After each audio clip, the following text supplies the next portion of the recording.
હે મહાપ્રભુ મને સ્વર્ગ પણ બતાવો, મને નર્ક પણ બતાવો.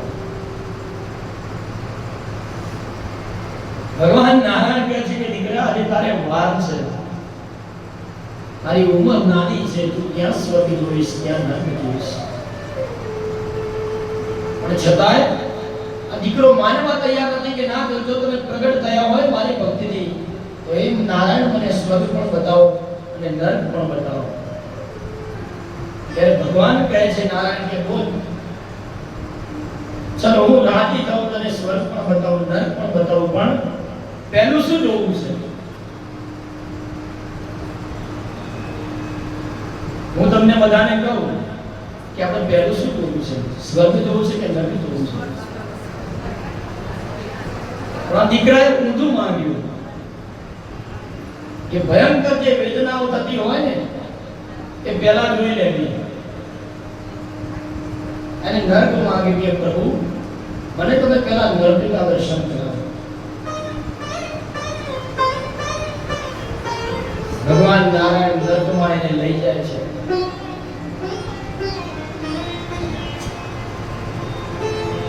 હે બાળક, આ તું જો, આ નર્ક છે. ત્યારે બાળક જોવે છે કે હે પ્રભુ, એ સમય ભોજનનો સમય હતો અને ભોજન કરતા કરતા પણ ત્યાં આગળ નારાયણે એવી એક યુક્તિ કરી હતી કે નર્કની અંદર જ્યારે એને લઈ ગયા બાળકને, ત્યારે નર્કના માણસોના હાથ વળતા નતા.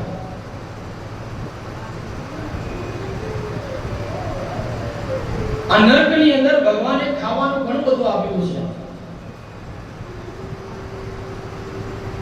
પણ તમે વિચાર કરો કે હાથ વળે નહીં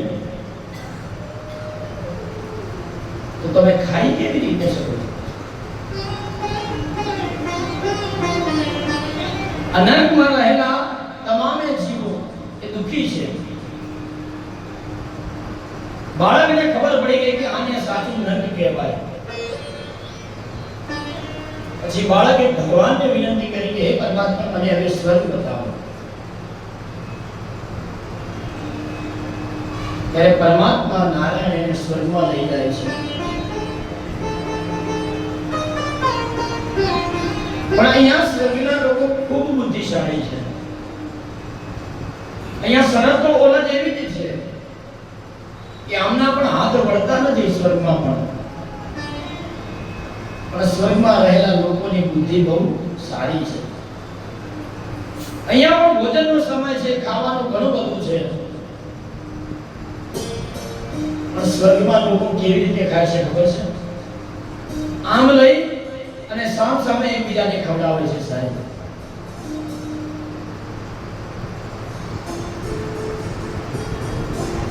બાળકને ખબર પડી ગઈ કે સ્વર્ગે ક્યાંય નથી, નરકે ક્યાંય નથી. સાહેબ, તમને જીવતા આવડે ને શાંતિથી, સરળતાથી, તમારા સ્વભાવથી, તો જ તમારું સ્વર્ગ અહીંયા છે. પણ આપણને તો આપણો એટીટ્યુડ, આપણો ગુસ્સો, આપણું અભિમાન અને હું કરું એટલે આપણને આજુબાજુમાં બધું નર્ક જેવું દેખાય છે. સાહેબ, જીવતા આવડે ને તો અહીંયા જ સ્વર્ગ છે, અને જીવતા ન આવડે તો અહીંયા જ નર્ક છે.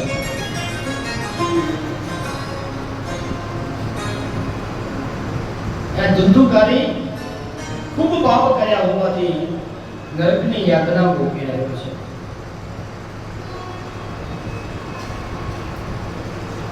આ બાજુ ગોકર્ણજી ગયા કાશી, મથુરા, અયોધ્યા પરિભ્રમણ કરી રહ્યા છે.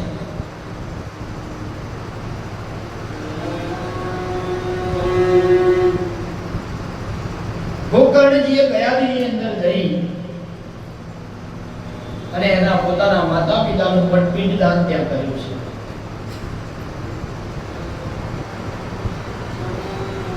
ભારત વર્ષની જ્યારે યાત્રા સંપન્ન કરી ગોકર્ણજી જ્યારે ઘરે આવ્યા, ઘરે આવીને જ્યારે રાત્રે સૂઈ ગયા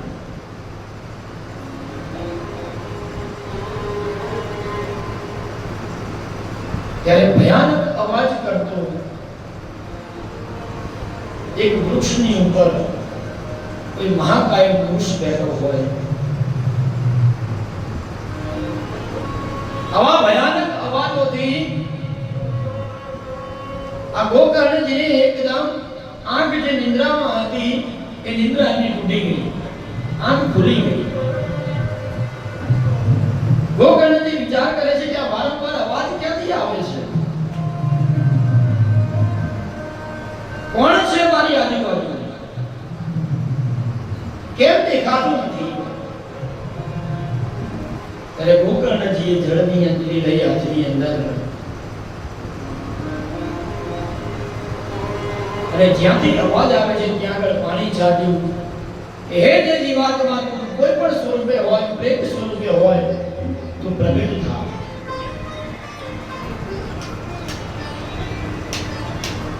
આ બાજુ ધુંધુકારી પ્રગટ થયો છે.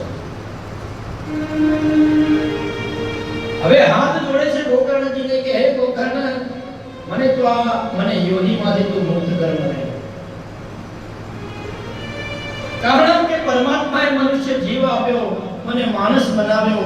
બ્રાહ્મણ યોનિમાં મારો જન્મ હોવા છતાંય ન બ્રાહ્મણના મેં કર્મ કર્યા, ના દાન કર્યું, ના પુણ્ય કર્યું, ન દક્ષિણા આપી.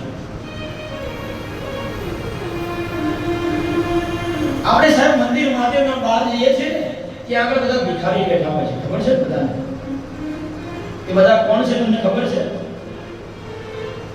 અરે સાહેબ, અમને ગયા જન્મની અંદર કોઈને આ હાથેથી આમ કરીને આમ આપ્યું નથી ને, એટલે ભગવાને બીજો જન્મ આમ કરીને આમ રાખ્યો છે.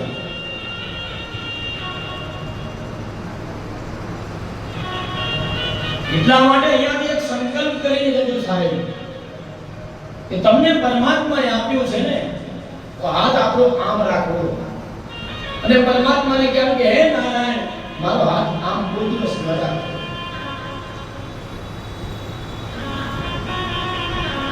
ગોકર્ણજી વિચારમાં આવી ગયા કે મારા ભાઈની આવી દુર્ગતિ.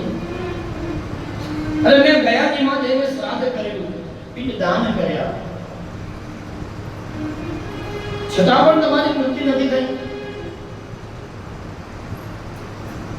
ત્યારે ધુંધુકારી કહે કે ભાઈ, મેં કામ એવા કર્યા છે કે મારો એક પિંડ નહીં, કેટલાય પિંડો મારા પાછળ તમે મૂકો તો પણ મને આ જન્મમાં મુક્તિ મને નહીં મળે.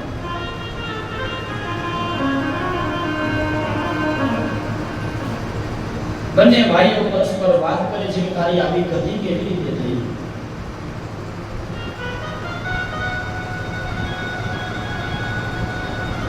ત્યારે ધુંધુકારી કહે છે કે મેં પાપ કર્મ કર્યા છે ભાઈ, અને અમારા પાપ કર્મના કારણે તમે 100 વખત ગયાજીમાં જઈને પણ કદાચ પિંડદાન કરશો ને, તો પણ મને હવે એવું લાગે છે કે મારી મૃત્યુ નથી. કારણ કે મારે હવે મુક્તિની મારે પ્રાર્થના કરવી છે. એટલા માટે તો કહીએ ને ભગવાનને કે મુક્તિ મળે કે ન મળે, મારે ભક્તિ તમારી કરવી છે. તો આપણે બધા પણ ભગવાનને એક જ પ્રાર્થના કરીશું કે હે પરમાત્મા, તું મને મુક્તિ આપે કે ન મને આપે, પણ આ જન્મમાં મને તારી ભક્તિ આપે. મુક્તિ મળે કે ના મળે, મારી ભક્તિ તમારી કરવી છે. મુક્તિ મળે કે ના મળે, મારી ભક્તિ તમારી કરવી છે. મીના મળે કે ના મળે, મારી સેવા તમારી કરવી છે. મેવા મળે કે ના મળે, મારે સેવા તમારી કરવી છે. મુક્તિ મળે કે ના મળે, મારી ભક્તિ તમારી કરવી છે.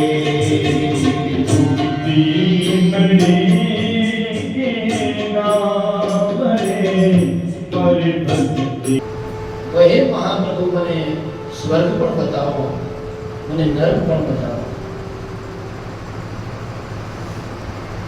ભગવાન નારાયણ કહે છે કે દીકરા, હજી તારે વાર છે, તારી ઉંમર નાની છે, તું ક્યાં સ્વર્ગ જોઈશ, ક્યાં નર્ક જોઈશ.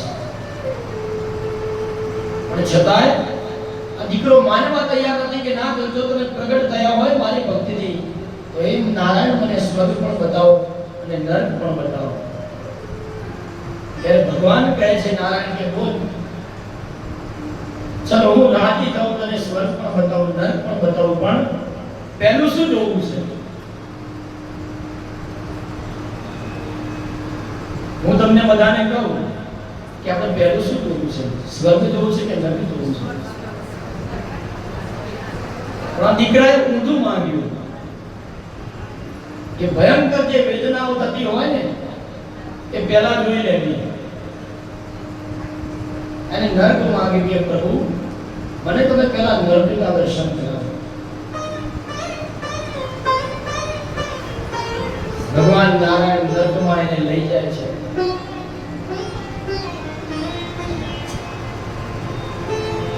હે બાળક, આ તું જો, આ નર્ક છે. ત્યારે બાળક જોવે છે કે હે પ્રભુ, એ સમય ભોજનનો સમય હતો અને ભોજન કરતા કરતા પણ ત્યાં આગળ નારાયણે એવી એક યુક્તિ કરી હતી કે નર્કની અંદર જ્યારે એને લઈ ગયા બાળકને, ત્યારે નર્કના માણસોના હાથ વળતા નહોતા.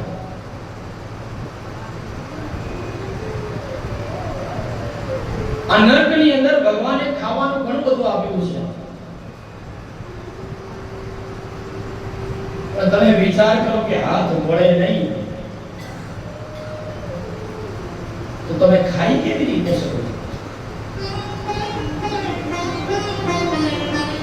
આ નર્કમાં રહેલા તમામે જીવો એ દુખી છે. બાળકને ખબર પડી ગઈ કે આને સાચું નર્ક કહેવાય. પછી બાળકે ભગવાનને વિનંતી કરી કે હે પરમાત્મા, મને હવે સ્વર્ગ બતાવો.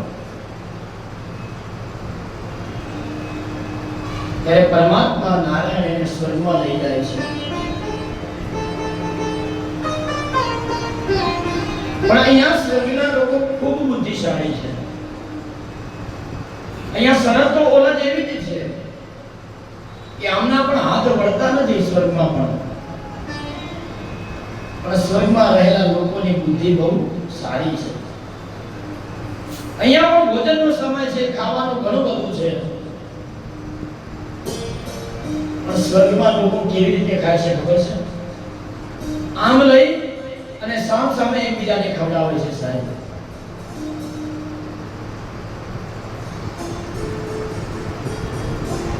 બાળકને ખબર પડી ગઈ કે સ્વર્ગે ક્યાંય નથી, નરકે ક્યાંય નથી. સાહેબ, તમને જીવતા આવડે ને શાંતિથી, સરળતાથી, તમારા સ્વભાવથી, તો જ તમારું સ્વર્ગ અહીંયા છે. પણ આપણને તો આપણો એટીટ્યુડ, આપણો ગુસ્સો, આપણું અભિમાન અને હું કરું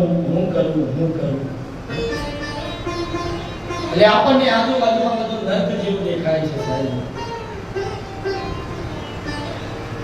જીવતા આવડે ને તો અહીંયા જ સ્વર્ગ છે, અને જીવતા ન આવડે તો અહીંયા જ નર્ક છે.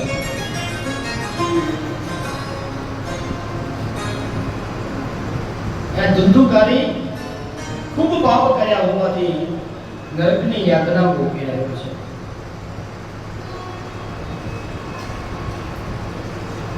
આ બાજુ ગોકર્ણજી ગયા કાશી, મથુરા, અયોધ્યા પરિભ્રમણ કરી રહ્યા છે.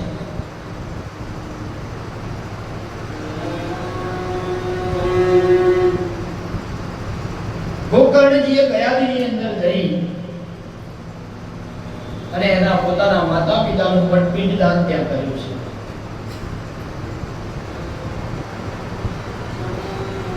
ભારત વર્ષની જ્યારે યાત્રા સંપન્ન કરી ગોકર્ણજી જ્યારે ઘરે આવ્યા,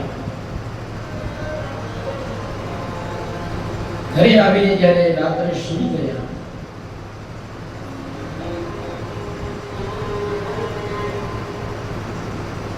ત્યારે ભયાનક અવાજ કરતો એક વૃક્ષની ઉપર કોઈ મહાકાય પુરુષ બેઠો હોય, આવા ભયાનક અવાજોથી આ ગોકર્ણજીને એકદમ આંખ જે નિંદ્રામાં હતી એ નિંદ્રા એમની તૂટી ગઈ, આંખ ખુલી ગઈ. ગોકર્ણજી વિચાર કરે છે કે આ વારંવાર અવાજ ક્યાંથી આવે છે, કોણ છે મારી આજુબાજુ, કેમ દેખાતું નથી? ત્યારે ગોકર્ણજીએ જળની અંજલિ લઈ હાથની અંદર અને જ્યાંથી અવાજ આવે છે ત્યાં આગળ પાણી છાટ્યું. હે જે જીવાત્મા તું કોઈ પણ સ્વરૂપે હોય, પ્રેત સ્વરૂપે હોય, તું પ્રગટ થા.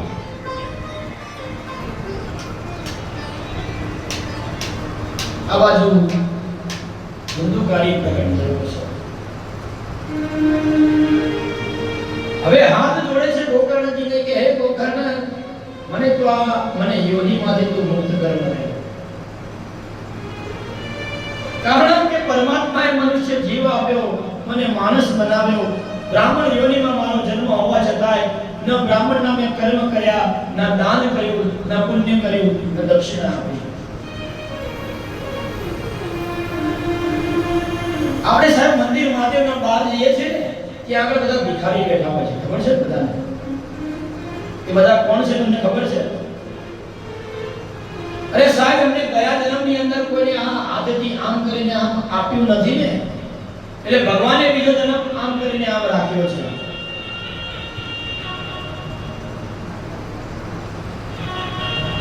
એટલા માટે અહીંયાથી એક સંકલ્પ કરીને જજો સાહેબ કે તમને પરમાત્માએ આપ્યું છે ને, તો હાથ આપણો આમ રાખવો અને પરમાત્માને કહેવું કે હે નારાયણ, મારો હાથ આમ કોઈ દિવસ ન રાખો.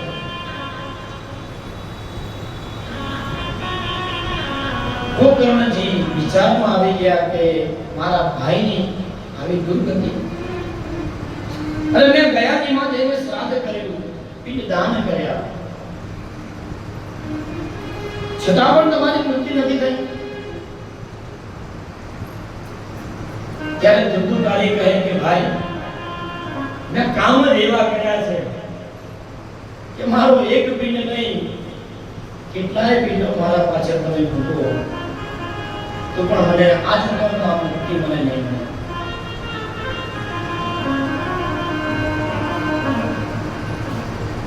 બંને ભાઈઓ પરસ્પર વાત કરે છે કે તારી આવી ગતિ કેવી રીતે થઈ?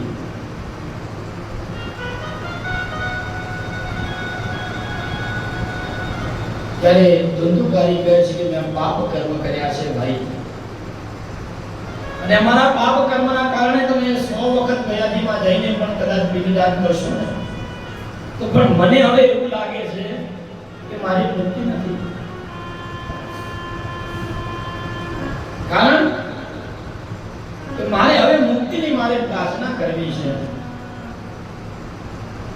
એટલા માટે તો કહીએ ને ભગવાનને કે મુક્તિ મળે કે ન મળે, મારે ભક્તિ તમારી કરવી છે. તો આપણે બધા પણ ભગવાનને એક જ પ્રાર્થના કરીશું કે હે પરમાત્મા, તું મને મુક્તિ આપે કે ન મને આપે, પણ આ જન્મમાં મને તારી ભક્તિ આપ. મુક્તિ મળે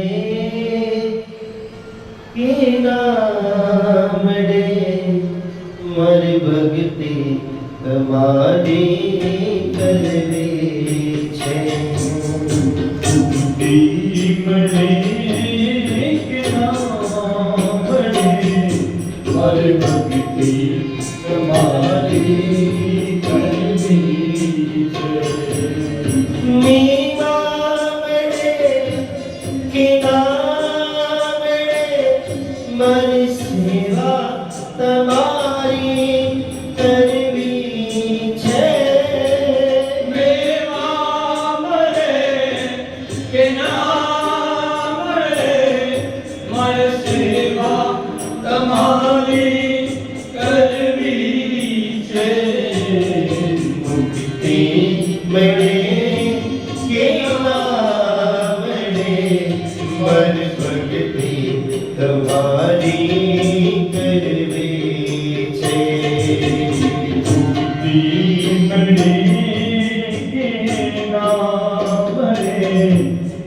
ભક્તિ તમારી કરવી છે.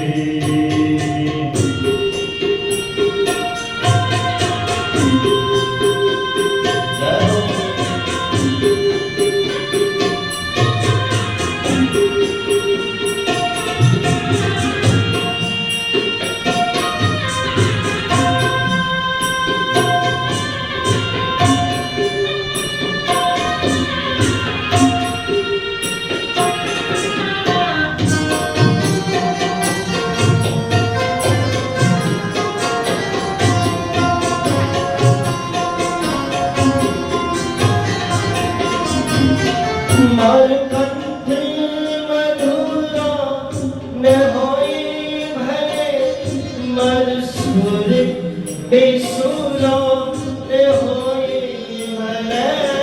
મારો કંઠ મધુરો ન હોય ભલે, મારો સુર બેસુરો હોય ભલે. મારો કંઠ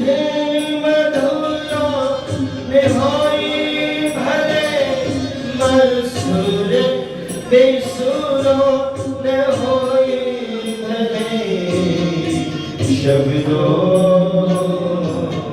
શબ્દો મળે કે ના મળે, મારી કવિતા તમારી કરવી છે. શબ્દો મળે કે ના મળે, મારી कविता तुम्हारी करवी. प्रभु ने सुंदर है, गाना है, कृष्ण है प्रभु. पंथे तमारो छोड़ो नहीं, दूर दूर दूर दूर दूर दूर दूर दूर पीछे क्या तोड़ो नहीं.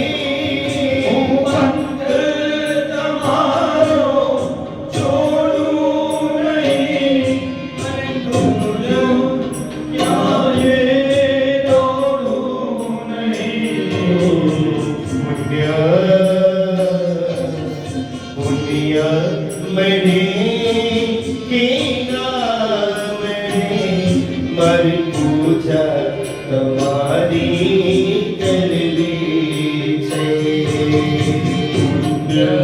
मणे के नाम मर पूजा तुम्हारी करवी છે. ભલે આવે જીવનમાં सुख में दुख ना बड़े पर छाया.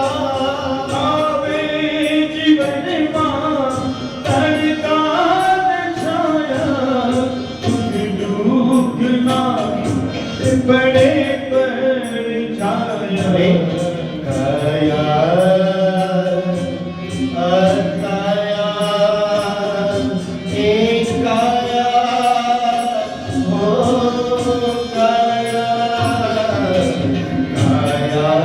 रहे कि ना रहे, मर माया तुम्हारी करवी છે. મને મોહની મળે કે ના મળે, મારે ભક્તિ તમારી કરવી છે. નિવા મળે કે ના મળે, મારી સેવા તમારી કરવી.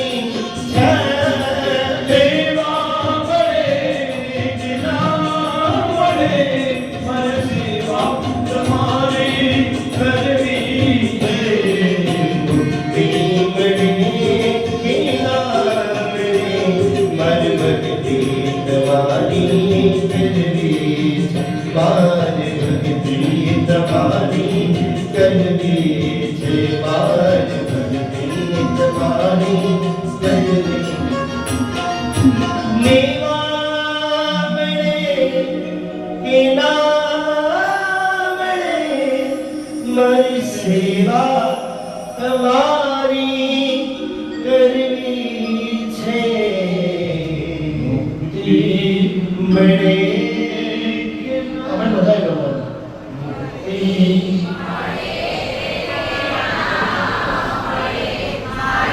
સેવા તમારી કરવી છે.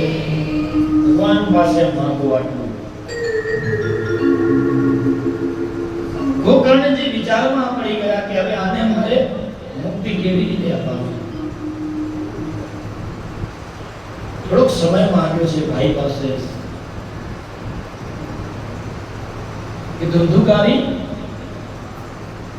તું ચિંતા ન કર, હું તારો ભાઈ છું. ગમે એટલા તે પાપ કર્યા હશે ને પણ ભાઈની એક ફરજ આવે છે સાહેબ. સાચો ભાઈ એને કહેવાય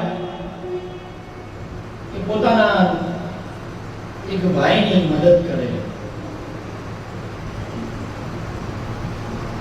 એક ભાઈને ભગવાને ખૂબ આપ્યું હોય ને એક ભાઈને કદાચ ઓછું આપ્યું હોય ને આપણે એની મદદ કરવી જોઈએ.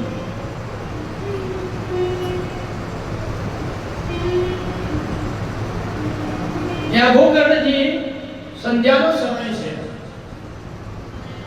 ગાયત્રી કરી રહ્યા છે જેને સંધ્યા કહેવાય. બ્રાહ્મણો 3 સમયની સંધ્યા કરે: પ્રાતઃ સંધ્યા, મધ્યાહન સંધ્યા અને સાયં સંધ્યા.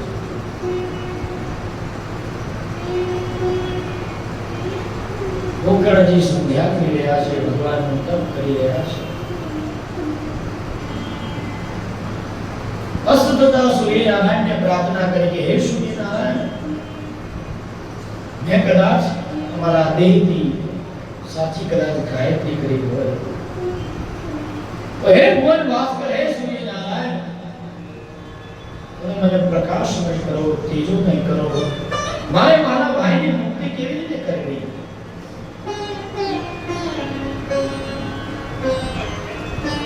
એટલે ભગવાન ભુવન ભાસ્કર સૂર્યનારાયણે ગોકર્ણજીને કીધું કે ગોકર્ણજી તમે ચિંતા ન કરો. અરે મહાખલ માના ખલ, પાપી માના પાપી, ગમે એટલા દુરાચારી હોય ને તો પણ એની જો તમે મુક્તિ જો ઈચ્છતા હોય તો એના માટે એક જ માધ્યમ છે, શ્રીમદ ભાગવત સપ્તાહ.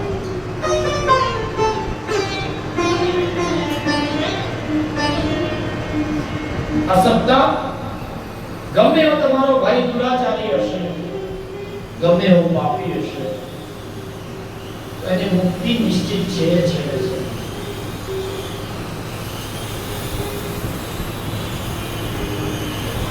7 દિવસની કથા બતાવી છે. ભગવાને સૂર્યનારાયણને આજ્ઞા કરી એ પ્રમાણે હવે ગોકર્ણજી પોતાના જ આંગણાની અંદર સુંદર મજાનો મંડપ સજાવ્યો છે. બ્રાહ્મણોને બોલાવ્યા છે, પરિવારજનોને બોલાવ્યા છે. પોતાના ભાઈની મુક્તિ માટે ગોકર્ણજી હવે ભાગવત સપ્તાહનો આરંભ કર્યો છે.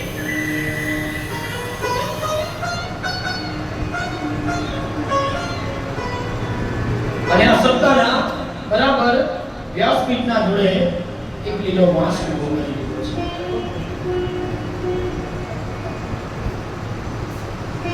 અહીંયા સપ્તાહનો આરંભ થયો.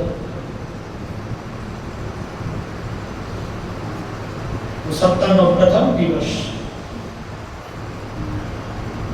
ધુંધુકારી આવ્યો અને ધુંધુકારીને ખબર પડી કે હું ક્યાં બેસું. શ્રોતાજનો તો આગળ બેસી ગયા છે, મારી ક્યાંય જગ્યા નથી. ધુંધુકારીએ વિચાર્યું કે ઓલો લીલો વાસ છે, એ વાસની અંદર મારું સ્થાન ગ્રહણ કરું. હવે ધુંધુકારી ઓલા વાસની અંદર પ્રવેશ કર્યો છે. પ્રથમ દિવસે પહેલી ગાંઠ તૂટી છે, બીજા દિવસે બીજી ગાંઠ તૂટી, ત્રીજા દિવસે ત્રીજી, એવી રીતે કરીને 7 દિવસની અંદર 7 ગાંઠો ફાટી ગઈ.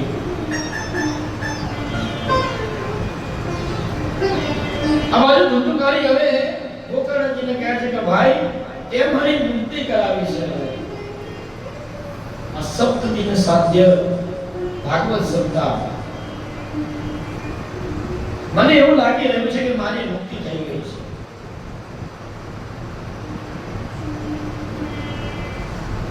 અને આ 7 દિવસની કથા શ્રવણ કર્યા પછી ધુંધુકારીને વિમાન લેવા આવ્યું છે. વિચાર કરો, ક્યાં દુરાચારી, ક્યાં પાપી, ક્યાં વ્યભિચાર કરવા વાળો માણસ, જ્યાં ખરાબ સોબતે ચડેલો માણસ. અરે ગયાલીમાં જઈને એના ભાઈએ એનું પિંડદાન કર્યું, માતા પિતાનું પિંડદાન કર્યું, પણ મુક્તિ ન મળી.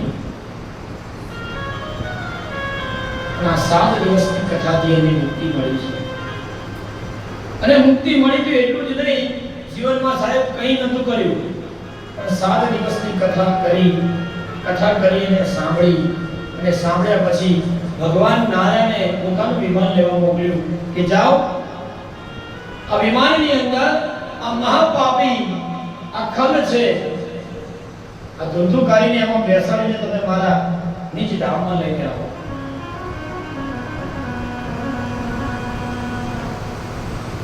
અરે જીવતા જીવતા તો જે પરમ પદને અપાવે ને એ તો ભાગવત છે જ, પણ મૃત્યુ પછી પણ મૃત્યુને પણ મંગલ બનાવે, પરમ ગતિ આપે, એ છે શ્રીમદ ભાગવત. જીવન જીવતા આવડવું જોઈએ. અહીંયા આગળ ધુંધુકારીને વિમાન તો લઈ ગયું. તમારા બધા શ્રોતાઓ જેવા બેઠા હતા. વક્તાને પ્રશ્ન કર્યો કે બાપજી, અમે આશ્રમ લઈને આવ્યા હતા, અમે ગૌમુખી લઈને આવ્યા હતા, ને ઓલા ધુંધુકારીને કેમ વિમાન લેવા આવ્યો? એનું તો આખા ગામમાં નામ હતું, પાપી તરી ગઈ. તો અમે કથા સાંભળી, એને કથા સાંભળી. તો બાપજી, એને વિમાન લેવા આવ્યો અને અમને લેવા કેમ ના આવ્યો? બોલો, તમને વિમાન લેવા આવે તો તૈયાર છો જવા માટે? ઘણા વિચારે છે ઘેર ફોન કરીને કોઈને પૂછી લઉં,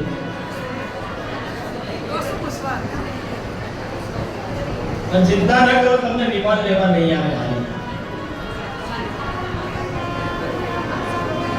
એક વખત વિમાનનો મતલબ સમજો. જેનામાં અભિમાન નથી ને એ જ સાચું વિમાન છે. વિમાન અર્થ સમજો. વિમાન નથી, વિમાન છે. અભિમાનને મૂકવું જોઈએ. એક વખત એક માજી છોકરા સાચવે. બહુ શિક્ષિકા હતી, રોજ શિક્ષિકા સ્કૂલમાં જતી રહે. આ બાજુ છોકરા તોફાની. પેલા માજી રોજ બિચારા છોકરાઓને મારે જુએ, દુનિયા મેલમાં કામ કરે, તેમ કરે. કોના જેવા છે ને કોના જેવા નથી. આના કરતા તો કે ભગવાન મને લઈ જાય તો કે સારું, હું તો છૂટું. હવે આવું જ કહેતા હતા ને, એવામાં યમરાજની બરાબર બુકિંગ ચાલતું હતું. એ દિવસે બુકિંગમાં કોઈનું નામ નહોતું. એ દિવસે યમરાજે કીધું તું તોને કે ઓલા માજી રોજ કહે છે ને કે આના કરતા ભગવાન લઈ જાય તો હાલો. એને લેતા હો જાઓ. यम तो अरे लेवा गया माथी नहीं, चलो भैया. कौन भैया? माजी के पास आओ. अरे भैया आप तो बोल रहे हैं. એટલે ભૈયા પાછા શું કે તમે કેમ આવ્યા છો અહીંયા આગળ? કે યમના દૂધે કીધું બાપ માજી તમને અમે લેવા આવ્યા છે. તમે રોજ કહેતા હતા ને કે ભગવાન મના કરતા મને લઈ જાય તો સારું. અરે ના બાપા ના, કે માજી કે ના બાપા ના, હું તો મારી વાત નથી કરતી, બાજુમાં પેલા શાંતાબા છે ને એની વાત કરી હતી. વિચાર કરો સાહેબ, ભગવાન જોડે માંગીએ છે તો ખરા, પણ ભગવાનને પણ ચીતરીએ છે સાહેબ.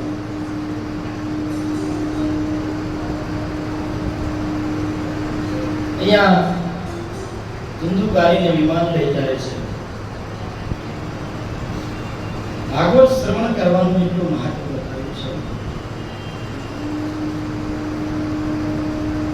કે જે પણ પાપી માનો પાપી કોઈ પણ માણસ હોય,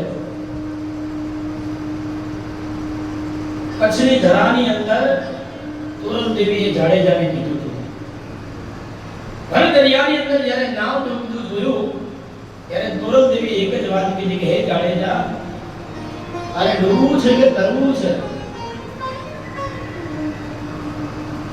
ત્યારે ઓલાએ કીધું કે મારે તરવું છે ને મારે જીવવું છે.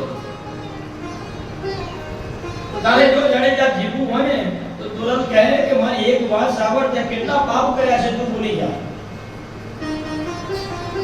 હવે હું એ તમને કહું છું કે રસિકભાઈ જોડે લખાઈ દેજો કે આપણે આટલા પાપ કર્યા છે.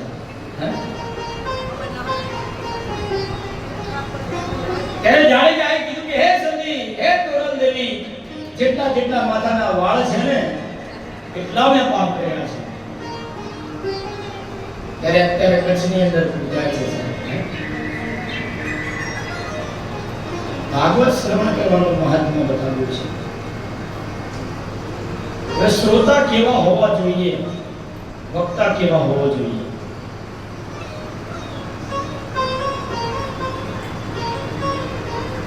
અધિકારી શ્રોતા હોય જે સાંભળવા વાળા, તો એને ઓટોમેટિક પરમાત્માની કૃપાથી અધિકારી વક્તા પણ મળે છે સાહેબ.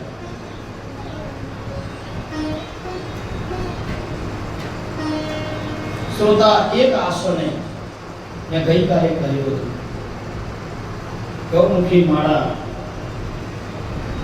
હાથમાં રાખી ભગવાનનું ચિંતન કરતા કરતા કથા શ્રવણ કરે, સાંભળે એને શ્રોતા કહેવાય. ને વ્યાસપીઠના દ્વારા જે સંભળાવે એને વક્તા કહેવાય. અહીંયા વક્તા કેવા હોવા જોઈએ? વિરક્તો વૈષ્ણવ વિપ્રો વેદ શાસ્ત્ર વિશુદ્ધ ગુરુ, એટલે કે વેદો અને જ્ઞાન, શાસ્ત્રોનું જ્ઞાન એનામાં હોવું જોઈએ.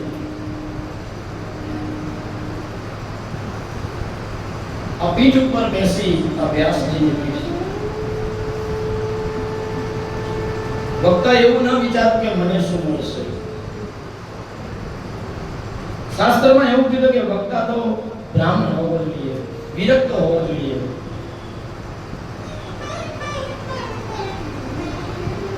અને વૈષ્ણવ હોવો જોઈએ, ભગવાનની પરમ ભક્તિ કરતો હોવો જોઈએ.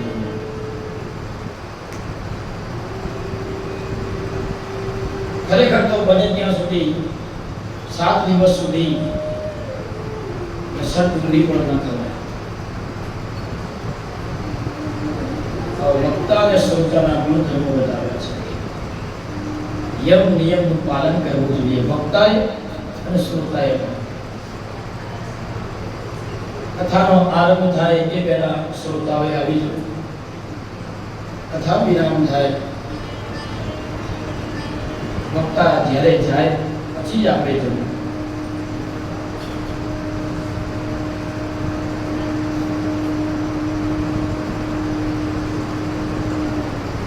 મનની અંદર કથામાં આવ્યા પછી ભગવાનનું ચિંતન કરવું જોઈએ.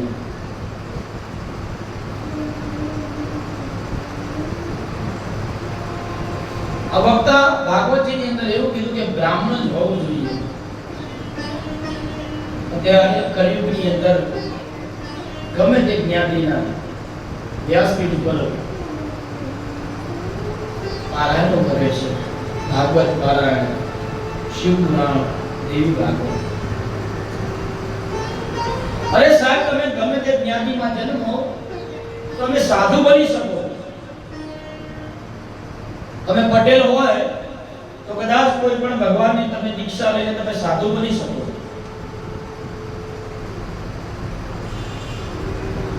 તમે બ્રાહ્મણ બની શકો ખરા સાહેબ?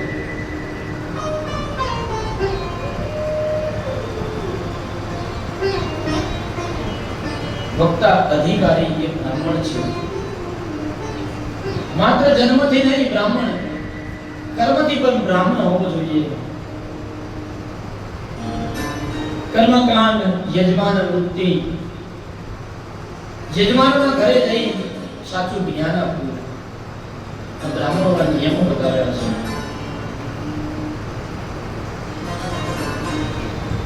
કથાના વક્તાઓના પણ નિયમો બતાવ્યા છે કે કથા દરમિયાન કામ વિચાર ન હોવો જોઈએ, ક્રોધ ન કરવો જોઈએ, લોભ ન કરવો જોઈએ, મોહ ન રાખવો જોઈએ. આ બધું કરીએ ને તો આપણે આવેલું સાર્થક બને. કે આપણે બધું છોડી દેવું જોઈએ, આપણે આવું વિચારવું જોઈએ. આ ભાગવતજી ની અંદર તમે જેને જેને પણ જે પણ યોગદાન આપ્યું છે, એ ખરા અર્થની અંદર તેમને પૈસો વાપર્યો નથી, પણ એ પૈસો વાવ્યો છે સાહેબ આ ભૂમિમાં.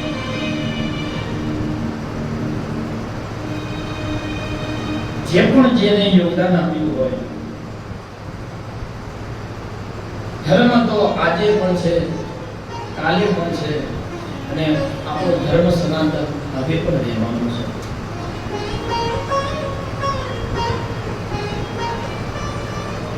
શ્રોતા અને વક્તાના ગુણધર્મ બતાવ્યા છે.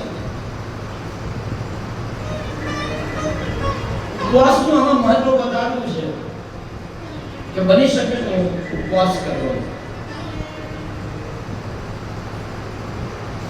હવે બરાબર તમે ઉપવાસ કર્યો હોય અને બરાબર ગોળીઓ ખાતો હોય, સૂકી ભાજી ખાતી હોય, ચોખ્ખા ઘીનો શીરો ખાતો હોય, અને પછી કથામાં આવો એટલે પછી નિંદર રાણી આવી જાય. અને મેં જોયું છે કે તમને ઘેર ગોળી લીધા પછી પણ ઊંઘ ના આવે સાહેબ. ઊંઘની ગોળી લીધા પછી પણ કલાક સુધી ઊંઘ નથી આવતી. અને જેવા કથામાં આયા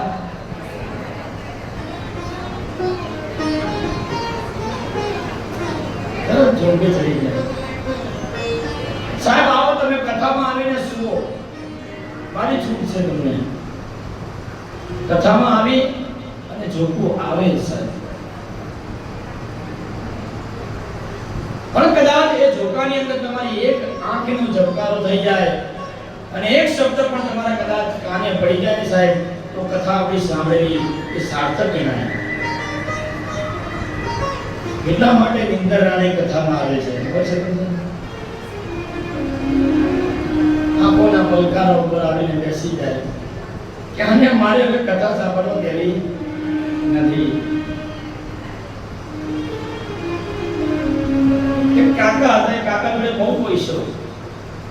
તે ગામના લોકો કે બાપ કે કાકા તમે આ પૈસો તમારે કોઈ નથી ખાવા વાળું, કોઈ નથી આગળ પાછળ, તો તમે કંઈક કરાવો કે કંઈ સત્તા વખતા. કાકા કે હું બધી સત્તાઓમાં માનતો નથી. પણ કે ના ના તમે અને કાકી માટે તો કરાવો કે તમારા પાછળ કોઈ પિંડદાન કરવા વાળું નથી. એટલે કાકા કે હાલ તમે કહો છો સત્તા કરાવીએ. આ બાજુ કાકા સપ્તાહનો આરંભ કરાવે છે, સુંદર મજાનું આયોજન કરાવે છે. કથાનો પહેલો દિવસ કાકા માટે અને બરાબર પોથી યાત્રા નીકળી અને પોથી યાત્રા દરમિયાન એક ફટાકડો ફૂટ્યો કાકાના આગળ જ.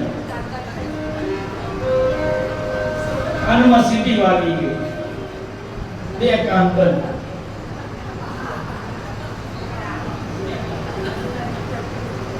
એક કથાનો પહેલો દિવસ, બીજો દિવસ, ત્રીજો દિવસ, ચોથો, પાંચમો, છઠ્ઠો અને સાતમો, છેલ્લો દિવસ સીધી વાગતી જ રહી. બાપજી શું બોલે છે ખ્યાલ ના આવે. અને બરાબર પોથી યાત્રા ફરી પાછી કથા પૂર્ણાહુતિ થઈ તો પછી નીકળી અને બીજો ફટાકડો ફૂટ્યો એટલે કાકાના કાન ખુલી ગયા. તમે વિચાર તો કરો સાહેબ, તમે વિચાર્યું હોય ને, હરી કરે સો હોરી તારું ધારું કઈ ન થાય.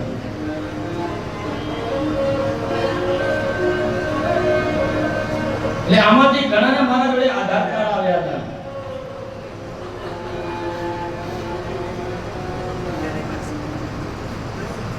એ બધાને જઈને તમે કહેજો કે તમારા આધાર કાર્ડ બાપજી જોડે છે અને તમે ભલે શરીરથી નથી આયા પણ બાપજી તમારા આધાર કાર્ડ અહીંયા લઈને આવે છે ને વ્યાસપીઠ ઉપર તમારા રાખ્યા છે આધાર કાર્ડ. કારણ કે સાહેબ મને પણ એમ ના થવું જોઈએ કે મારો યજમાન કોઈ રહી જાય સાહેબ. પ્રત્યક્ષ ભલે નથી આવી શક્યા, પરોક્ષ રીતે પણ હું એમને સાથે લાવ્યો છું. કે તમે બધા જે આવ્યા છો કથામાં એ બધા ખૂબ ભાગ્યશાળી છે. અહીંયા કથાની અંદર આપણે પ્રારંભ કરીએ કે આવા મૂળ કળિયુગની અંદર પણ પાપી હોય, દુરાચારી હોય, એનો પણ જો ઉદ્ધાર થતો હોય તો મારો ને તમારો નહીં થાય.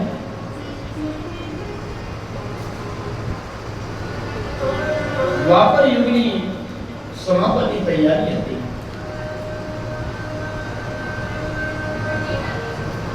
પરાશર ઋષિની એક કથા બતાવી છે કે સરસ્વતી નદીને પાર કરવા છે પરાશર ઋષિને, પણ મારે પાર કેવી રીતે કરવા નદીજીને? ત્યારે નાવ લઈ ત્યાં આગળ એક માછીમારની દીકરી બેઠી હતી. ત્યાં આગળ પરાશર ઋષિએ કહ્યું કે મને નાવ પાર કરાવી દો. આ દીકરીએ નાવ પાર કરાવવા માટે જ્યારે પરાશર ઋષિની આવી વાત સાંભળી ત્યારે દીકરીએ પણ થોડું વિચાર્યું.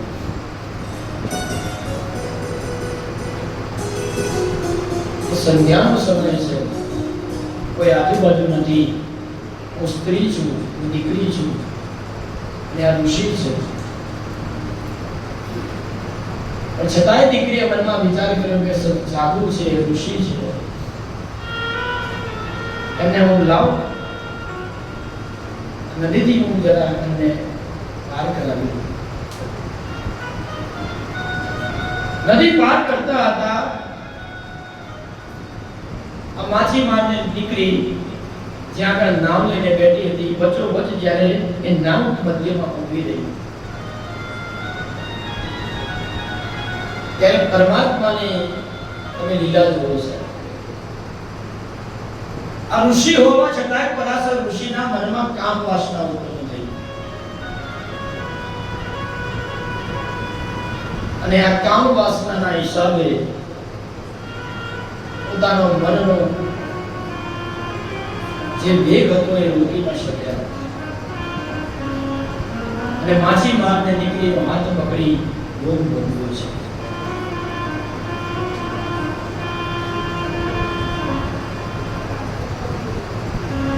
આ બાજુ ભોગ ભોગવ્યો એ દીકરી સાથે. ત્યારે દીકરીને વિચાર આવે કે હવે આ ઋષિ મારા જોડે ભોગ ભોગવ્યો છે, હવે મારું કોણ?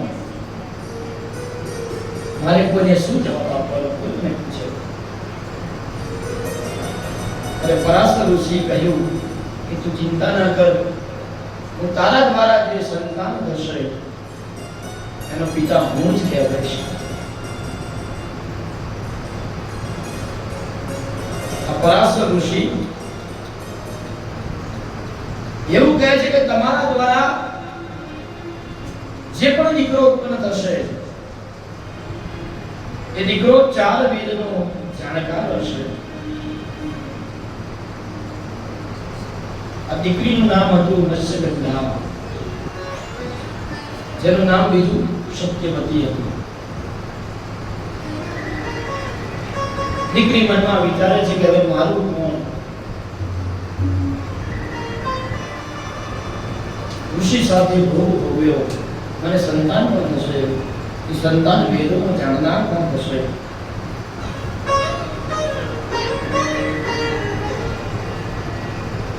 મત્સ્યગંધા અને પરાશર ઋષિ દ્વારા જે દીકરો ઉત્પન્ન થયો એ બીજા કોઈ નહીં, આપણે જેમની ભૂમિમાં બેઠા છીએ એ જ મહર્ષિ વેદવ્યાસ.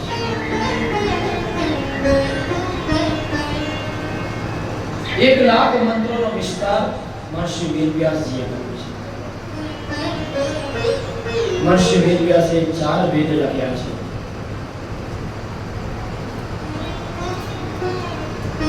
મહર્ષિ વેદવ્યાસજીએ 80,000 કેટલા જ્ઞાન કાંડની રચના કરી છે. 16,000 ઉપાસના કાંડની રચના મહર્ષિ વેદવ્યાસે કરી છે. અને 4,000 મંત્રો છે. એ મંત્રો કર્મકાંડની અંદર તેનું આવરણ કરવામાં આવ્યું છે. એના રચયિતા મહર્ષિ વેદવ્યાસજી છે. વેદોના 3 વિભાગ પાડ્યા છે.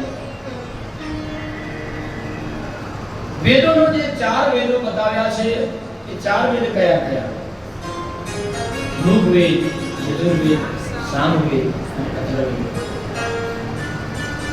આ 4 વેદોનો કોઈ નિચોડ હોય તો એ નિચોડ છે 17 પુરાણ. આપણે બધા મુખ્ય પુરાણોને જાણીએ છીએ. ગરુડ પુરાણ, દેવી ભાગવત મહાપુરાણ, શિવ પુરાણ, બરાબર ને? માર્કંડેય પુરાણ, અગ્નિ પુરાણ, વરાહ પુરાણ, લિંગ પુરાણ. આ 17 પુરાણોની રચના મહર્ષિ વેદવ્યાસજી કરી. પણ છતાં પણ મનની અંદર એને શાંતિની અનુભૂતિ નથી થતી. મહર્ષિ વેદવ્યાસજી કહે છે કે મને શાંતિ નથી થતી. મારા હૃદયની અંદર કંઈક ઘટતું હોય, મારા મનને હજી અશાંત કોઈ કરી રહ્યું છે. મનથી વિચારે છે વ્યાસજી કે મેં 17 પુરાણની રચના કરી, 4 વેદોની રચના કરી, પણ મારામાં કઈ ખૂટે છે. હજી પણ એવું વિચારે છે કે મારામાં જ્ઞાન નથી. વિચાર કરો સાહેબ, 4 વેદોનો રચયિતા, જ્ઞાનકાંડ, કર્મકાંડ, ઉપનિષદ, આ બધું રચ્યું હોવા છતાં હજી એ માણસ એવું કહે છે કે મારામાં જ્ઞાન નથી. અને હું ને તમે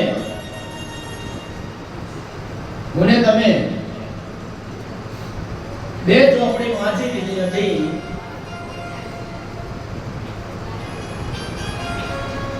કે મેં તો કે બાપજી ભાગવત વાંચી નાખ્યા, શિવ પુરાણ વાંચી નાખ્યા. એટલે વાંચી નાખવાની જરૂર નથી. અને હૃદયની અંદર મને મારું દાવાનું છે.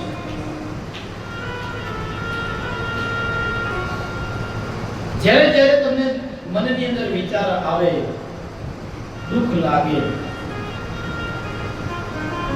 તો ચિંતા સતાવે, ત્યારે આપણા પુરાણ લઈને લઈને બેસો તો વાંચન કરો. વ્યાસજીને જ્યારે ચિંતામાં જોયા ત્યારે નારદજી પ્રગટ થયા. હે વ્યાસજી, તમે આ ચિંતામાં કેમ છો? તમારા ચિંતાનું કારણ શું? ત્યારે વ્યાસજી કહે છે કે હે નારદ, મેં પુરાણની રચના કરી, ઉપનિષદની રચના કરી, પણ મને હે નારદ એવું લાગે છે કે હજી કંઈક ઘટે છે, કંઈક ખૂટે છે.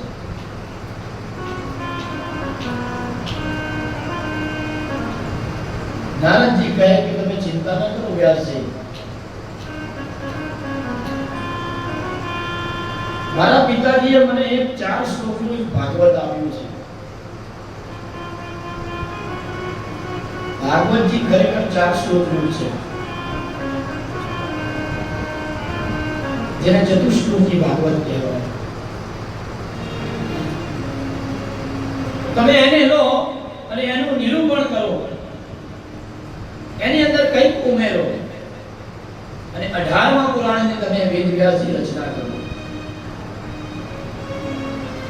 ત્યારે વેદવ્યાસજીએ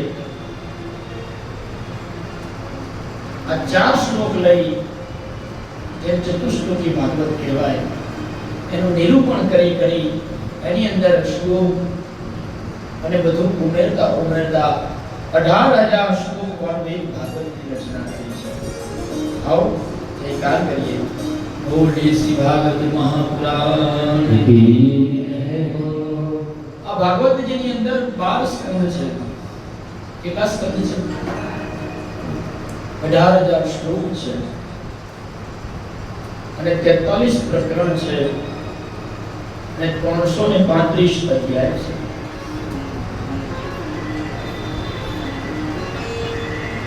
મહર્ષિજી વેદવ્યાસજીએ ભાગવતજીની જ્યારે રચના કરી ત્યારે મનમાં વિચાર આવ્યો કે લખે કોણ? ત્યારે ગણપતિને બેસાડ્યા. મહર્ષિ વેદવ્યાસજી એક શ્લોક બોલે, ભગવાન ગણેશ લખે. ભાગવતજીને પ્રથમ લખનાર પહેલા ગણેશ છે.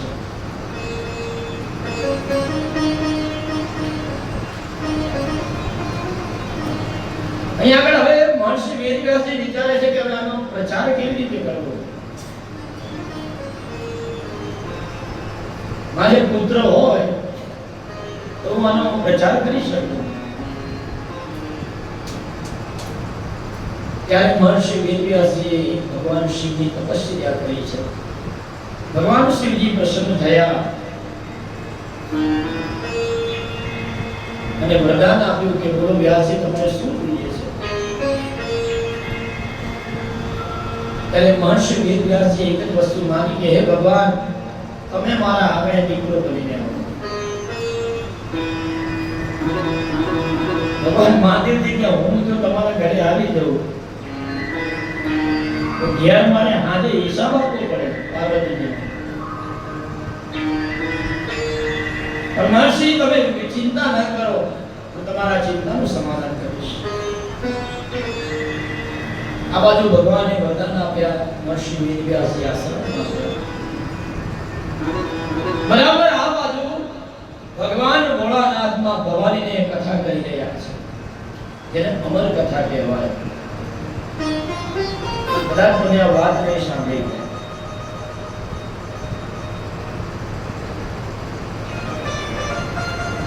ભગવાન ભોળાનાથ એક ગુફાની અંદરમાં ભગવતીને કથા કહી રહ્યા છે.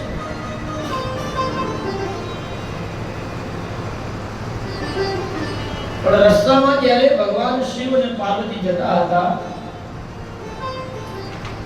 એ રસ્તામાં ધીમે ધીમે ભગવાને હિમાલયની ગુફા તરફ જતા હતા, પ્રયાણ કરતા હતા.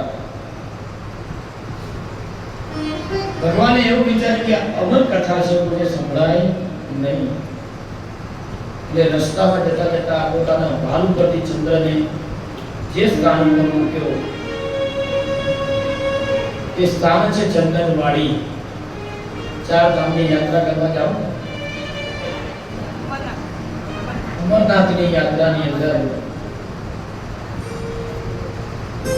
ચંદ્રને ત્યાં પહેલા સ્થિર કર્યા, તમે અહીંયા કરો. પછી આગળ વધ્યા અને સર્વનારાયણને ઉતાર્યા છે નાગને. એ સ્થાન છે શેષ નારાયણ.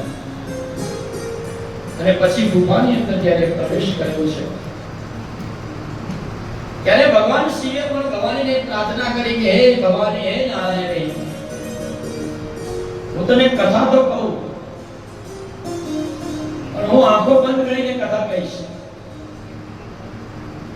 પણ વચ્ચે વચ્ચે તારે હુંકારો કરવાનો તો મને ખબર પડે કે ભવાની કથા સાંભળે છે કે નહીં. પણ આપણા જોડે થાય છે ને એવું માં ભવાની જોડે થયું એટલે ચિંતા ના કરતા. આ વખતે ભગવાન શિવજી કથા કરી રહ્યા છે, અમર કથા કહી રહ્યા છે. આ બાજુ શરૂઆતમાં તો માં ભવાનીએ હુંકારો કર્યો એક બે વખત,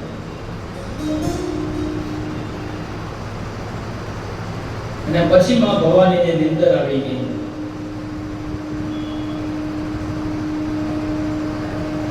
આ નિંદર એવી વસ્તુ છે કે ઘરમાં પછી આવે. ભોજન અને નિંદર, ઘરમાં બે રોટલી કેવું ખાવું છું, અને બહાર નીકળ્યા ગયા પછી પાડોશીને કે મને બહાર નીકળ્યા પછી મારો ખોરાક વધી ગયો હોય ને એવું લાગે છે. અને જ્યારે કથામાં આવો ને સાહેબ, અને નિંદર આવે આવે ને આવે. માં ભવાની અહીંયા સૂઈ ગયા છે.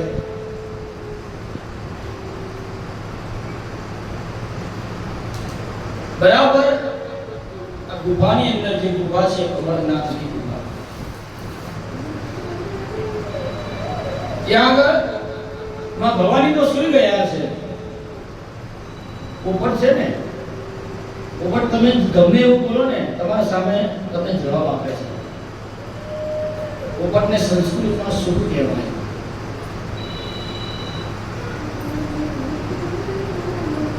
ઉપરને ખબર પડી ગઈ કે મારે શું બોલવાનું છે.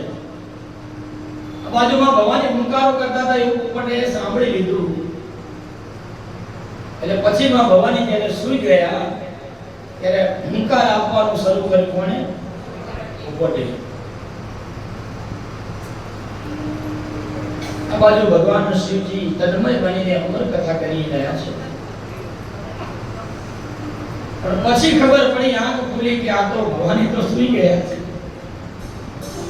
હુંકાર કોણ કરી રહ્યું છે? ત્યારે ભગવાનની દ્રષ્ટિ પડી ઉપરનું બચ્ચું. ભગવાન એના પાદ એને વિચાર કરે છે કે હવે આને અમર કથા સાંભળી લીધી છે, અને હવે મારે મારી નાખવું જોઈએ, અને મારે મૃત્યુની સજા આપવી જોઈએ. ભગવાન શિવ દોડે છે પોપટના બચ્ચાને મારવા માટે. પોપટનું બચ્ચું આગળ આગળ અને ભગવાન શિવજી પાછળ પાછળ. થઈ એક જ વસ્તુની વાત કે પોપટનું બચ્ચું સીધું ઉડીને વ્યાસજીના આશ્રમમાં આવી ગયું. અને વ્યાસજીના પત્ની, જેમનું નામ છે અરણી, એ સૂતા છે. અને મેં ઘણા એવા જોયા છે કે સુઈ જાય એનું મોઢું ખુલ્લું રાખે. ખબર નહીં કે અમે ઊંઘમાં એમને ખાવાની ટેવ હોય કે શું. એમને આશા એવી હોય ને કે કંઈક મૂકી દે તો સારું. પોપટના બચ્ચાએ ગુફા સમજી ઝાડની ગુફામાં પોપટ જતું રહે. એ વેદ વ્યાસજીના પત્નીના મુખની અંદર જતું રહ્યું છે, અને બચ્ચાએ મુખની અંદર પ્રવેશ કરી. શિવજી પાછળ પાછળ દોડતા દોડતા આવ્યા અને વ્યાસજીના આશ્રમમાં આવી જોયું. ત્યાં સુધી તો પોપટનું બચ્ચું એના પત્નીના, વ્યાસજીના પત્નીના ઉદરમાં એટલે કે પેટમાં જતું રહ્યું.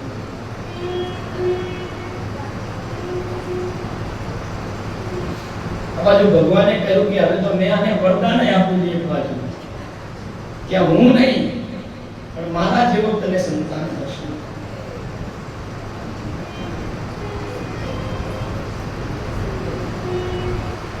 આ બાજુ ભગવાન શિવજી આવ્યા અને એમને વરદાન આપ્યું વ્યાસજીને કે જાઓ, મેં તમને કહ્યું હતું કે મારા જેવો તમને એક દીકરો પ્રાપ્ત થશે. હવે આ પોપટનું બચ્ચું તમારા પત્નીના ગર્ભમાં છે, એના શરીરમાં છે, એના પેટમાં છે, બહાર નથી આવવાનું. અને આ પોપટના બચ્ચાએ મારી અને ભવાનીની અમર કથા સાંભળી છે.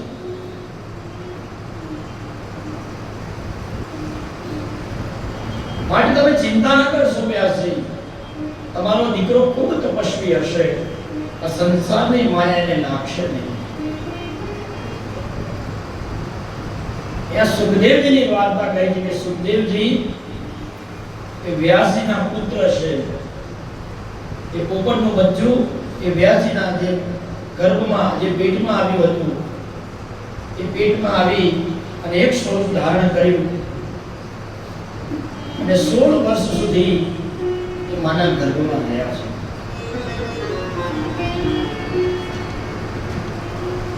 સંસ્કૃતની અંદર પોપટને કહેવાય સુખદેવજી.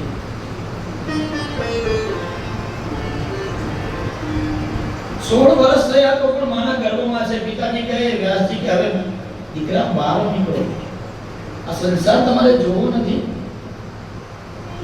ત્યારે સુખદેવજીએ કહ્યું કે ના પિતાજી, મને ખબર છે આ સંસારમાં આવ્યા પછી માણસની શું હાલત થાય છે. પરમાત્માએ ભાગવતમાં લખ્યું કે હે મનુષ્ય, તું કે તારું તો હું તને આ ભવ સાગરમાંથી તારું. સાલું દુઃખની વાત એ છે કે કોઈ દિવસ આમ માણસ કાળા માથાનો તારું તો બોલ્યો જ નથી. આ ખુરશી મારી, આ ગાદલા મારા, આ પૈસો મારો, આ દીકરો મારો, આ સંપત્તિ મારી. એટલે મારો નારાયણ ભાગવતની અંદર કહે છે કે એટલા માટે હું તને માનું છું. અહીંયા સુખદેવજીને પ્રાર્થના કરી, સુખદેવજી તમે બહાર આવો. એમને શરત મૂકી કે પિતાજી હું બહાર આવું. એક ક્ષણ માત્ર, એક નિમિષ માત્ર આંખનો પલકારો થઈને ભૂલી જાય. એવામાં સુખદેવજી માના ગર્ભમાંથી બહાર આવે છે. બહાર આવી અને દોડતા વનમાં પ્રયાસ કર્યો છે એવા માટે સુખદેવજી આવી અને ઘરમાં નથી રોકાયા. જન્મના વેદ જન્મ થયો ને તરત જ જંગલની અંદર પ્રયાણ કર્યું છે. એમને વ્યાસજી પાછળ દોડે છે, હે પુત્ર, હે પુત્ર, હે પુત્ર, રોકાઈ જાઓ, તમે તો હમણાં જ તમારો જન્મ થયો છે. સુખદેવજી કહે ના પિતાજી, મારો જન્મ આ સંસાર માટે નથી થયો. મને આ સંસારની માયા લાગે છે, એટલા માટે હું વનમાં જઈને તપસ્યા કરીશ. આ બાજુ સુખદેવજી ગયા છે. માતા અને પિતા પુત્ર વગરના થઈ ગયા. મનમાં વિચાર કરે છે વ્યાસજી કે મારા દીકરાને પાછો કેવી રીતે લાવું. ત્યારે વ્યાસજીએ એક યુક્તિ કરી. પોતાના આશ્રમમાં રહેલા વિદ્યાર્થીઓને અડધા શ્લોકો શીખવાડ્યા અને એવું કહ્યું કે તમે ઝાડ કાપવા માટે જ્યારે વનમાં જાઓ ત્યારે શ્લોક અડધા ગાવાના, આખા શ્લોક નથી ગાવાના તમારે. ત્યારે વ્યાસજીનું વચનનું આજ્ઞાનું પાલન કરી શિષ્યો વનમાં આવ્યા છે. અને વનમાં આવી અને ભાગવતજીના અડધા શ્લોકોનું વર્ણન કરે છે. સુખદેવજી તપશ્ચર્યા કરી રહ્યા છે. સુખદેવના કાને આ ભાગવતજીના શ્લોકો પડ્યા. એ આ શ્લોક તો મારા પિતાજીના છે, મારા ભાગવતજીના છે. સુખદેવજી ઊભા થઈ ગયા, શિષ્યો પાસે આવ્યા અને શિષ્યોને પૂછ્યું કે આ શ્લોક તમે કોને શીખવાડ્યા? મારે આ શ્લોક શીખવા છે. ત્યારે શિષ્યોએ કહ્યું કે અમને અમારા ગુરુજી મહર્ષિ વેદવ્યાસજીએ શીખવ્યા છે. અને ત્યારે સુખદેવજી પોતાને એવું વિચારે છે કે મારે પણ આ ભાગવતજીના શ્લોક કંઠસ્થ કરવા છે. અને પછી આ સુખદેવજી પોતાના પિતાજીના આશ્રમમાં પ્રવેશ કરે છે. અને પ્રવેશ કરી અને કહેવાય છે કે અહીંયા આગળ સુખદેવજી ભાગવતજીનું અધ્યયન કરે છે. મહર્ષિ વેદવ્યાસ પોતાના સંતાનને સુખદેવજીને જ્ઞાન ઉપનિષદ શીખવાડે છે. અને પછી સુખદેવજીની આજ્ઞા કરે છે પોતાના પિતા કે તમે તો મારા જોડેથી જે જ્ઞાન મેળવ્યું, પણ હવે તમારે એક ગુરુ હોવા જોઈએ. કારણ કે એક પિતા હોય એ પોતાના દીકરાનો ગુરુ કોઈ દિવસ ન બની શકે. માટે તમારા ગુરુ બનાવવા માટે તમે જનકપુરીની અંદર મિથિલેશમાં જાઓ. સુખદેવજી જનકજીના એ નગરની અંદર આવે છે, જેને જનકપુરી કહેવાય. પિતાની આજ્ઞાનું પાલન કરી સુખદેવજી ત્યાં જનકપુરીની અંદર આવ્યા. એને દ્વારપાલે રોક્યા. તમે કોણ છો ને ક્યાંથી આવ્યા છો ને શું કામ છે? ત્યારે એ સમયે સુખદેવજી એક જ વાત કીધી કે હું મહર્ષિ વેદવ્યાસજીનો સંતાન છું, મારું નામ સુખદેવ છે. જાઓ જનકજીને આટલી વાત કહેજો. દ્વારપાલોએ જે જનક પાસે વાત કરી ત્યારે સુખદેવજીને અંદર આવવા દીધા. અંદર આવી અને સુખદેવજીએ એક જ વસ્તુ જોઈ કે જેના જોડે જ્ઞાન મેળવવું છે. એ જનક રાજા પોતાના પત્ની સાથે સૂતા છે.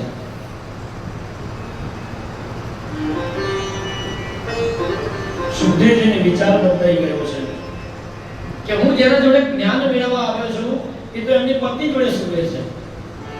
આ મને શું જ્ઞાન આપવાના છે? મનમાં વિચાર કરતા કરતા મનમાં એવું પણ વિચારે છે કે આ મારા ગુરુ ભોગી ન હોવા જોઈએ, મારા ગુરુ તો યોગી હોવા જોઈએ.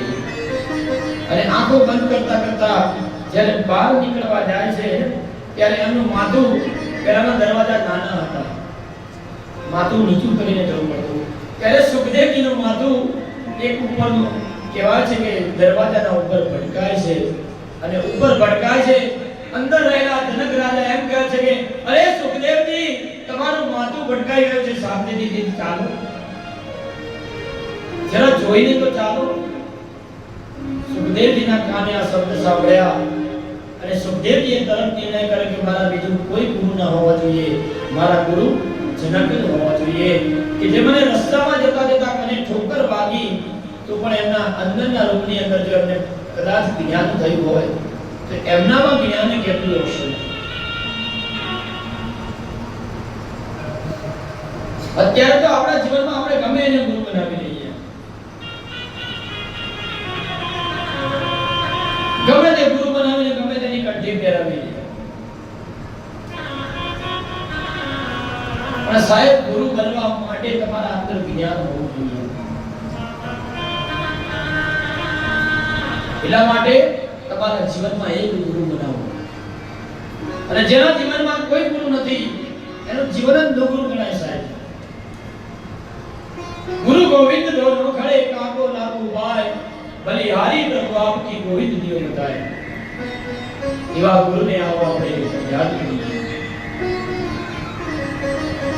हर बार वंदना, हजार बार वंदना, मेरे सदगुरु जी को बार बार वंदना. हर बार वंदना, हजार बार वंदना, मेरे सदगुरु जी को बार बार वंदना. बार बार वंदना, हजार बार वंदना, मेरे सदगुरु जी को बार बार वंदना. बार बार वंदना, हजार बार वंदना, मेरे सदगुरु जी को बार बार वंदना. मेरा जैसी भक्ति हमें देना, सबरी जैसी प्रीत हमें देना. गंगा जैसी भक्ति हमें देना, शबरी जैसी भक्ति हमें देना. आप शाम को बार बार वंदना, सबरी